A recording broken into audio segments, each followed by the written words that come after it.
Salam alaikum wa rahmatullahi wa barakatuh. Cette vidéo, Inch'Allah, qui va être destinée aux élèves de la troisième année collégiale et qui concerne la loi d'Ohm. On va voir deux exercices. Dans le premier exercice, dans l'exercice 1, on va voir des applications directes de la loi d'Ohm. Par contre, pour l'autre exercice, on va voir comment déterminer la résistance et les données à travers une courbe. Alors, commençons tout d'abord par l'exercice d'application. Avant de commencer, on va faire un rappel de la loi d'Ohm. Bien sûr, la loi d'Ohm, c'est une loi applicable pour les conducteurs ohmiques. Et l'énoncé de la loi dit que la tension aux bornes d'un conducteur ohmique,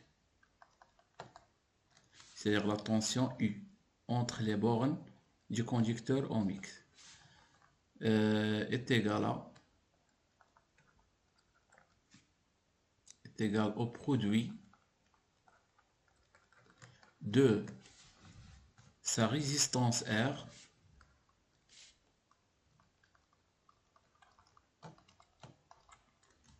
et l'intensité qui le traverse, c'est-à-dire qui passe à travers ce résisteur. Et on l'exprime par la relation U est égale à R fois I. Donc, faisons une première application. Calculer la résistance d'un conducteur ohmique. Donc, pour la première question, on va utiliser l'ohm afin de déterminer la valeur de R. Bien sûr, d'après la loi d'Ohm, on sait que U est égal à R fois I. Donc, qu'est-ce qu'on cherche? On cherche le R. Donc, on va garder le R dans ce côté et on va déplacer le I en bas. C'est-à-dire, on va obtenir R est égal à U divisé par I. Et on va remplacer directement. Pour le U, nous avons 3,5 volts. Pour l'ampérage, c'est-à-dire l'intensité, nous avons 350 mA qu'on doit convertir en ampères. Pour convertir 350 mA en ampères, on divise seulement par 1000. On obtient 0,35. 0,35 qui va donner vers la fin une valeur de 10 ohms. Ça, c'est pour la première question. Pour la deuxième question, il nous a demandé de calculer la tension U au bornes du conducteur ohmique, ainsi que I égale à 25 mA et R est égal à 0,6 kΩ. Donc, on sait que là, d'après la loi d'Ohm, on a U égale à R fois I. Alors, nous avons le R et le I, donc on va appliquer directement. R, c'est 0,6 kΩ qu'on doit convertir en ohms, c'est-à-dire on va multiplier par 1000, 0,6 fois 1000, qui va donner 600, donc 600 ohms, multiplié par le I, 25 mA en ampères, ça va être divisé par 1000, et nous donne 0,025. Après calcul, nous avons une valeur de 15 volts.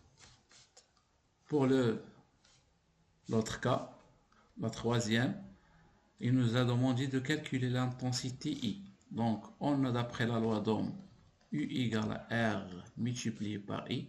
De même, on cherche le I. Donc, on va garder le I dans ce côté et on va passer R en bas. Donc, finalement, on obtient I égale U sur R. Le U, c'est 10 kV, c'est-à-dire 10 multiplié par 1000, c'est 10 000. Pour le R, nous avons 2 mégas. 2 mégas, c'est-à-dire 2 millions. 2 millions. Donc, 3, 6. Après calcul, on va obtenir 0,055 ampères. Maintenant, passons à l'autre exercice. Pour l'autre exercice, on réalise le montage électrique suivant, constitué d'un générateur, d'un résistor, ampère-mètre, voltmètre. La première question, nommer et indiquer le rôle des éléments 1, 2, 3 et 4 de ce montage. Donc, pour le premier élément, l'élément numéro 1, donc pour l'élément 1, il s'agit d'un générateur réglable. Bien sûr, le rôle de ce générateur, il génère ou bien il produit un courant ou une tension continue et réglable, c'est-à-dire qu'on pourra faire varier les valeurs. La deuxième, c'est un conducteur ohmique. Bien sûr, le conducteur ohmique, c'est un récepteur. Il résiste bien sûr au passage du courant électrique. Conducteur ohmique. Troisième, c'est un voltmètre. Bien sûr, son rôle, elle mesure, c'est un appareil de mesure, elle mesure la tension électrique. La quatrième, il s'agit d'un ampère-mètre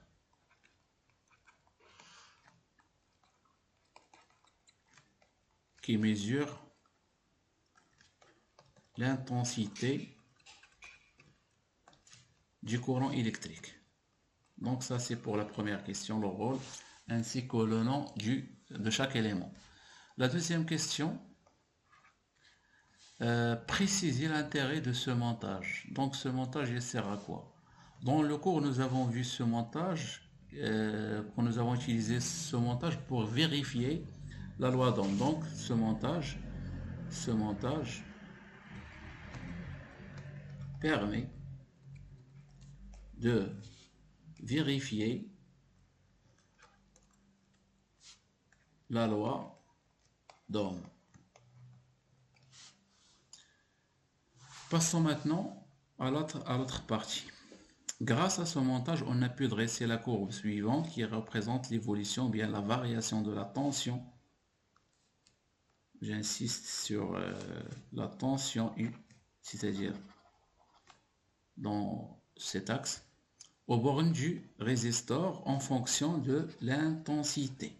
Si vous voyez bien, la tension elle est en volts, par contre l'intensité elle est en milliampères. Donc dans ce cas, on doit convertir ces valeurs.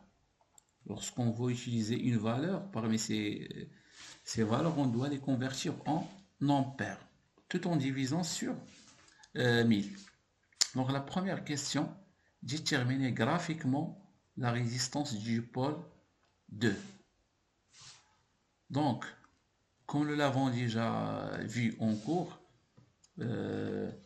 donc l'objectif c'est de déterminer la résistance. Pour déterminer la résistance, on va utiliser la loi d'Ohm. U est égal à R fois I. Alors, comme pour les mathématiques, nous avons une fonction linéaire. En maths, ça s'écrit comme f de x est égal à a fois x. F de x, dans ce cas, c'est le u, et le x, c'est le i. Donc, a, qu'est-ce qu'elle représente? Elle représente r, c'est-à-dire que ce r, elle représente le coefficient directeur de cette droite. Et mathématiquement, pour déterminer le coefficient directeur d'une droite, il suffit d'utiliser un point. Nous, on va utiliser un point, c'est-à-dire tout d'abord, on va déterminer r, qui est égal à u sur i, et on va chercher un point, les coordonnées d'un point, c'est-à-dire u, i. Donc, pour ce graphe, nous avons comme valeur, on va choisir comme valeur la valeur 15. Donc, la valeur 15, correspond à 100 milliampères.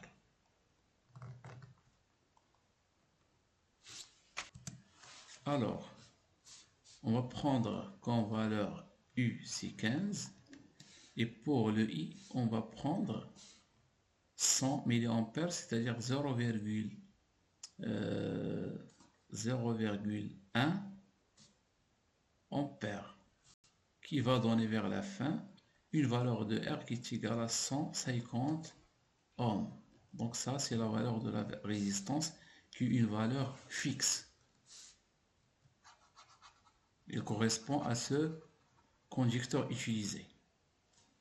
Alors, passons maintenant à l'autre question. On déduire l'intensité du courant qui le parcourt lorsqu'on applique entre ces bornes une tension égale à 75 volts. Si vous voyez ici, la valeur 75, on ne le voit pas sur la courbe. Donc, pour cela, on ne peut pas utiliser la courbe. Alors, qu'est-ce qu'on va faire? On va utiliser la relation, c'est-à-dire la loi d'Ohm, tout en connaissant la valeur de R. Alors, dans ce cas,